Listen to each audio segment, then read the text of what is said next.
से भरोसेमंद news channel India news Uttar Pradesh Uttarakhand और मैं हूं आपके साथ पराग गुप्ता। यूपी में आतंकी गतिविधियों को अंजाम देने के मंसूबे वाले पाकिस्तानी खुफिया एजेंसी आईएसआई के एजेंटों की धरपकड़ में यूपी एटीएस को लगातार सफलता मिल रही है। यूपी एटीएस ने बीते दिनों में करीब 4 लोगों को गिरफ्तार कर लिया है, जिन्होंने पूछताछ में कई राज उगले हैं। 5 अगस्त 2020 के बाद पाकिस्तान की खुफिया एजेंसी आईएसआई ने अपनी पूरी ताकत उत्तर प्रदेश में झोंक दी थी। सूत्रों के मुताबिक इसके लिए उसने उत्तर प्रदेश, खासकर अयोध्या के करीबी जिले गोंडा के युवाओं को पैसा और खूबसूरत लड़कियों का झांसा देकर अपना एजेंट बनाने का मिशन शुरू किया। आईएसआई ने अयोध्या से 40 किलोमीटर दूर गोंडा जिले में अपना नेटवर्क किस कदर मजबूत बना लिया है, वो इस बात से पता चलता है कि बीते 15 दिनों में 5 आईएसआई एजेंट गिरफ्तार किए जा चुके हैं और करीब 1 दर्जन अब भी सुरक्षा एजेंसियों के रडार पर हैं। ऐसे में सुरक्षा एजेंसियों के सामने यह जानना चुनौती बन गया है कि आखिर आईएसआई उत्तर प्रदेश से ऐसी कौन सी जानकारी निकालना चाहता है जिसके लिए उसने अयोध्या के करीबी जिलों को अपने टारगेट पर ले रखा है। सूत्रों की माने तो यूपी एटीएस ने रईस से पूछताछ की तो सामने आया कि आईएसआई के हैंडल उत्तर प्रदेश के युवाओं को पैसा और लड़कियां देने का वादा करते हैं और फिर कई युवाओं को आईएसआई से जोड़ने का मिशन देते हैं। सूत्रों के मुताबिक गोंडा और उसके आसपास के जिलों में अब तक लगभग 25 आईएसआई एजेंट तैयार कर ली गए हैं और उनसे गोपनीय जानकारी और तस्वीरें मंगवाई जा रही हैं। रईस को मुंबई के अरमान ने आईएसआई के हैंडल से संपर्क कराया था। सूत्रों के मुताबिक रईस ने एटीएस की पूछताछ में खुद कबूल किया है कि उसने 10 से अधिक लड़कों को आईएसआई से जोड़ा है।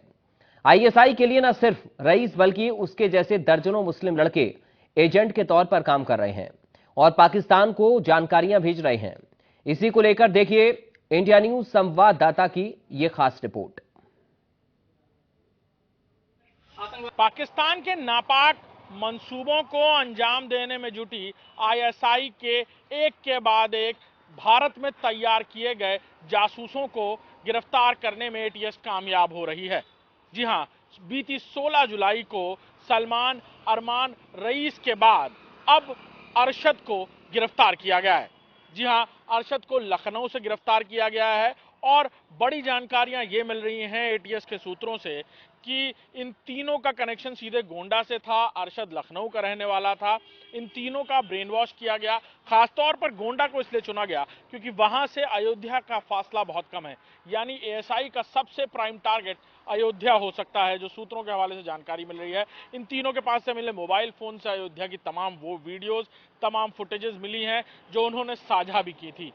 आईएसआई के नापाक मंसूबों के बारे में जो जानकारी मिल रही है एटीएस के सूत्रों द्वारा कि अब पाकिस्तान चाहता है कि अयोध्या के राम मंदिर का शिलान्यास के बाद अब जब उद्घाटन होना या दर्शन शुरू होंगे जनवरी से पहले, तब अपने किसी नाकाम मंसूबे को अंजाम दे दे। और इससे रोकने के लिए अब एटीएस ने भी अपनी चाक चौबंद व्यवस्था और मुखबिर तंत्र को और एक्टिवेट किया है। देश की खुफिया एजेंसियां भी लगातार एक के बाद एक मॉनिटरिंग कर रही हैं, एक के बाद एक जानकारियां मुहैया करा रही हैं। साथ ही साथ अब अरशद से, जिसका नाम मुकीम और उर्फ अरशद बताया जा रहा है, को भी रिमांड पर लिया जा रहा है, जिससे और भी पूछताछ होंगी। लेकिन फिलहाल जो जानकारी मिली है कि इनके नाकाम हो चुके जो मंसूबे हैं वो अयोध्या में कुछ गड़बड़ी फैलाने के थे, अयोध्या में रूमर्स फैलाने के थे, जिसके बाद कई एक बड़े खुलासे और देखने को मिल सकते हैं। कैमरामैन अरशद के साथ Abhishek Singh, India news, Lucknow.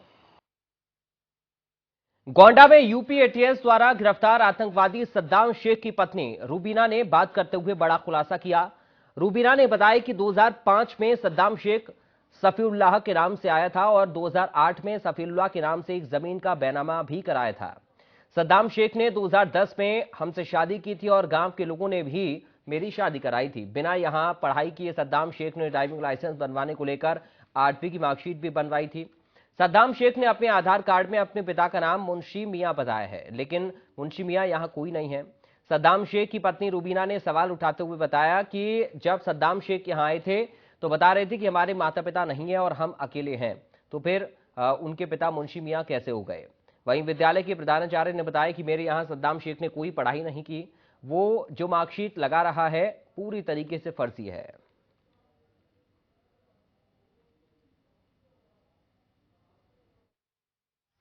Police आई, पकड़ ले गई मेरे बच्चे को, रईस को। अब पता नहीं साहब क्यों ले गई, क्या ले गई, अब ये तो पुलिस समझे, हम क्या जाने, बच्चा समझे। हमको पता ही नहीं है साहब क्या किस लिए ले गई थी। बाद में तो पता चला कि हाँ पुलिस ले गई। अब यही पता चला कि हाँ वो जो है गलत आदमी था, पाकिस्तान से कोई संबंध था। और पाकिस्तान संबंध जो है वो फुफ्फी उफ्फी रहती हैं। अब हम क्या चाहते हैं साहब, जो सरकार सजा दे वही हम क्या करें।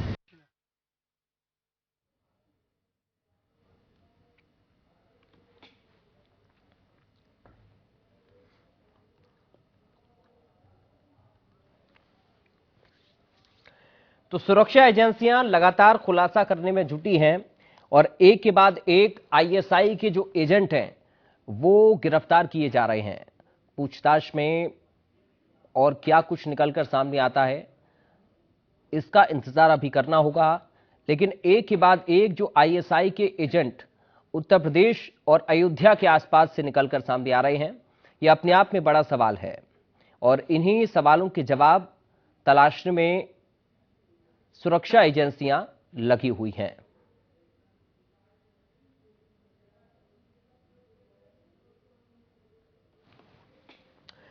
इस वक्त हमारे साथ दो संवाददाता जुड़ गए हैं, लखनऊ और गोंडा से, और अभिषेक सिंह दोनों ही हमारे साथ हैं।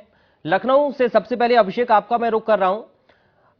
अभिषेक, क्या अभी जो सुरक्षा एजेंसियां हैं उनकी पूछताछ में सामने आया इन एजेंटों से जो अब तक पकड़े गए हैं, या फिर आगे की प्लानिंग क्या हो सकती है इन एजेंट्स की, इनके नेटवर्क की, आईएसआई की, इस बारे में क्या अभी तक खुलासा हो पाया है?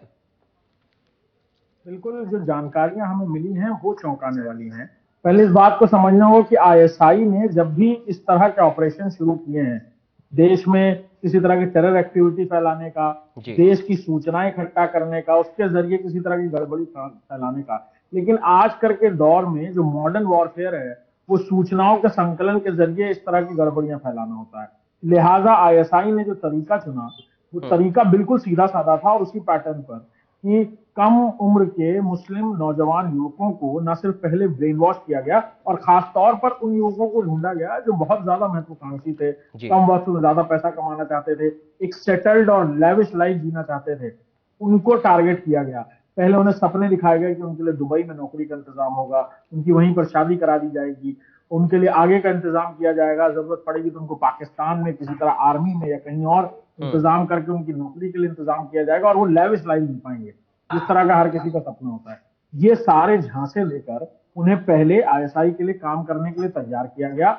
शुरुआती दौर में उन्हें कुछ पैसे भी दिए गए प्रोत्साहन के रूप में, यानी कहा जाए कि हेल्प की तरह, मदद की तरह, ताकि उनको लगे कि हाँ सामने से भी मदद आ रही है। कभी 30,000, कभी 50,000, कुछ अच्छा काम करने पर या कुछ अच्छी, जैसे कि बात सामने आ रही कि अरशद जो हाल ही में लखनऊ से गिरफ्तार किया गया, उसने बबीना जाकर आर्मी बेस से कुछ फोटोज, कुछ विजुअल्स, कुछ वीडियो जो सूत्रों के हवाले से हमें जानकारी मिल रही है वो आईएसआई को मुहैया कराया। इसके एवज में उसके अकाउंट में कुछ पैसे, वो अकाउंट जो हैंडलर ने बताए थे कैश पैसे उस तक पहुंचते थे जी। इस बीच की कड़ी को ढूंढने में अब आईएसआई जुड़ी हुई है, माफी चाहूंगा, और आईएसआई जो बीच की कड़ी ढूंढ रही थी उस कड़ी के पीछे एटीएस लग गई और यही वजह थी कि एक के बाद एक जो बीच की कड़ियां, या जो कहा जाए जिसको स्लीपिंग मॉड्यूल्स कहा जाता है, आईएसआई ने ये कड़ियां तैयार की थी ताकि अगर कोई घटना अंजाम दी जाए तो ये जो पूरा खुफिया जो जानकारी देने का जो जाल बिछा रही थी वो अचानक से किसी तरह किसी मॉड्यूल में स्लीपर सेल की तरह काम करेंगे, किसी घटना को अंजाम देने के लिए काम कर सकते थे, टेररिस्ट एक्टिविटी को अंजाम देने के लिए। और जो जानकारी मिल रही है सूत्रों के हवाले से, इनका सबसे बड़ा टारगेट अयोध्या था। वजह यही थी कि अयोध्या के आसपास के जो जिले हैं, जो सटे हुए जिले हैं, सीमावर्ती इलाके हैं, वहां पर ये इस तरह के मॉड्यूल तैयार कर रहे थे जो शुरुआती दौर में सूचना देते, बाद में इनको ट्रेनिंग करने का भी आश्वासन दिया गया था कि इनको नेपाल में रोहतास एक जगह है वहां से लाया जा सकता है, या नेपाल के किसी बॉर्डर से उनको एंटर कराएंगे, दूसरे देश ले जाकर, खाड़ी देश ले जाकर उनकी तैयारी कराएंगे, इनको पूरी हथियार की ट्रेनिंग दी जाएगी।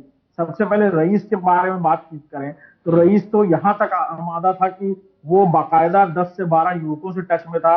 अलीगढ़, देवबंद और खासतौर पर हाईली मुस्लिम पॉपुलेटेड जो इलाके हैं या डेंसली पॉपुलेटेड इलाके हैं या मुस्लिम बहुल क्षेत्र की बात की जाए, वहां पर जाकर वो कुछ लोगों से मुलाकात भी कर रहा था आईएसआई के हैंडलर के साथ। कौन तैयार हुआ, कौन तैयार नहीं हुआ, इस बारे में भी पड़ताल चल रही है। रईस से पूछताछ हुई है, रईस को रिमांड पर लिया गया था, उसकी ही निशानदेही पर अब अरशद को गिरफ्तार किया गया है।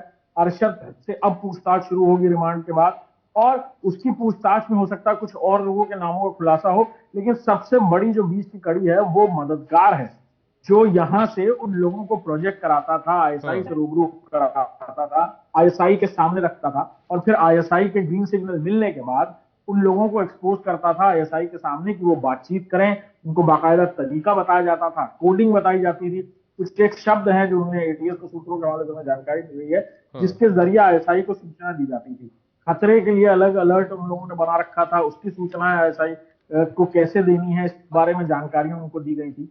लेकिन ये ट्रेनिंग बहुत शुरुआती दौर में चल रही थी, जब एटीएस ने अपनी नैपिंग या कहा जाए अपना शिकंजा कसना शुरू किया, और धीरे धीरे अब एक के बाद एक ये जाल जो है ये खुलता जा रहा है। गोंडा और भी शहरों का नाम सामने आ रहा है, उत्तर प्रदेश के ही देवबंद के कुछ इलाकों का नाम सामने आ रहा है, सकता है लोग वहां गिरफ्तारियों के दौर में। लेकिन ये जो सिलसिला है ये अब रुकने वाला नहीं। जो यूपी एटीएस है उसके हाथ कुछ ऐसे सबूत लगे हैं जिनमें बैंक अकाउंट की डिटेल्स, पैसा ट्रांसफर कौन करता था, उत्तर प्रदेश के अलावा जो राज्य हैं, चाहे वो मध्य प्रदेश की बात की जाए या फिर महाराष्ट्र की बात की जाए, वहां के भी कुछ लोगों का नाम सूत्रों के हवाले से हमें जानकारी मिल रही है कि सामने आए एटीएस के, और अब दूसरे प्रदेशों की एटीएस की टीम्स के साथ, देश की खुफिया एजेंसी के साथ मिलकर एक बड़ा ऑपरेशन जल्दी देखने को मिल सकता है। शुक्रिया, आप बने रहिए। अभिषेक, मैं चाहूंगा अब हम गोंडा का रुख करेंगे। अभिषेक सिंह गोंडा से भी हमारे साथ जुड़े हुए हैं। अभिषेक, सद्दाम की पत्नी बता रही है कि 2010 में उसने शादी की, 18 साल पहले शफीउल्लाह नाम से वहां पर वो पहुंचा हुआ था। क्या और जानकारियां निकलकर सामने आ रही हैं? जी, मैं बता दूं कि ये जुलाई का जो शुरुआती महीना हुआ उसके बाद से सद्दाम शेख को गिरफ्तार किया गया, जिसके साथ में एक कश्मीर का भी आतंकवादी गिरफ्तार किया गया था। सद्दाम शेख की गिरफ्तारी के फौरन बाद देखा जाए तो यूपी एटीएस जो है उसकी गिरफ्तारी के बाद एक्शन मोड में आई, और जो गोंडा से जिसके शादी रुबीना से हुई थी 2010 में, उसमें जिस स्कूल का जिक्र है कि जहां पे उसने सर्टिफिकेट वो भी फर्जी पाया गया। वहां तक कि मैं बड़ी चौंकाने वाली बात यूपी एटीएस ने यह भी खुलासा किया कि सद्दाम शेख ने अपना धर्मांतरण किया था, इसके पहले उसका कुछ और नाम था, यानी कि गोंडा से उसका कोई कनेक्शन नहीं था, वो गोंडा का रहने वाला नहीं था। वो यहाँ साल 2010 के आसपास आता है और वहां पर रहता है, फिर शादी कर लेता है, और बहुत बड़े ही सूझबूझ के साथ, यानी कि उसकी जो ये कॉन्स्पिरेसी थी, वो जो तैयारी थी, वो पहले से तय चल रही थी कि वो गोंडा में आता है और वहां पर जो है स्कूल का सर्टिफिकेट प्राप्त करता है, उसके बाद वो ड्राइविंग लाइसेंस भी फर्जी तरीके से हासिल कर लेता है, यानी कि वो अपनी पूरी तैयारी करता है, यानी कि जो नेक्सस है इनका वो काम कर रहा था। और इसी के क्रम में देखा जाए तो यूपी एटीएस की जो लगातार जो छानबीन थी, जो कड़ियां जोड़ रही थी, उसके बाद लगातार आईएसआई के एजेंट्स पकड़े जाने लगे। और खास तौर पर देखा जाए तो क्योंकि अयोध्या की नगरी यहां से महज 40 से 50 किलोमीटर की ही दूरी पर है, और उसको देखते हुए जिस तरह से जब सद्दाम शेख पकड़ा गया था तो उसमें कई बातें निकल करके आई कि उसमें जो लेटर्स थे जो खुलासे हुए एक के बाद जब एक एजेंट्स पकड़े गए, तो उसमें अयोध्या का जिक्र था, बाबरी का जिक्र था, यानी कि उसके बदले लेने की बात थी। तो कहीं ना कहीं जो टारगेट किया जा रहा था उसमें अयोध्या भी शीर्ष पर था, और उसको देखते हुए कहीं ना कहीं जो गोंडा का जो कनेक्शन है वो काफी कुछ जो है पुख्ता कर रहा है। और इसी सब सारी पेंच को समझते हुए जो यूपी एटीएस है वो अपनी परत दर परत तो जांच को आगे बढ़ा रही है। और जैसा कि अभिषेक ने जिक्र किया कि ये सिलसिला यहीं रुकने वाला नहीं, जी बिल्कुल, क्योंकि जिस तरह से लगातार 2 हफ्ते के भीतर के 4 एजेंट्स, आईएसआई एजेंट्स पकड़े गए हैं, और बड़े ही गंभीर तरीके से उन्होंने जो फोटोग्राफी की, वीडियो शूट किए, और जो उनके टारगेट पर है वो सेना के जो स्थल है वो टारगेट पर है, जैसा कि झांसी में बनौनी की बात की गई। तो यहां तक की अगर बात की जाए तो जिस तरह से सिलसिला है वो लगता नहीं कि रुकने वाला है। बिल्कुल अभिषेक, और इसी कड़ी में चूंकि एजेंसियां भी लगी हुई है जांच पड़ताल में, एटीएस भी पूछताछ कर रही है और आगे की कड़ियां भी सुलझाने की कोशिश कर रही है, थोड़ा सा और इंतजार हम करते हैं। बहुत शुक्रिया आप दोनों का हमारे साथ जुड़ने के लिए और इस पूरी जानकारी और इस बातचीत के लिए।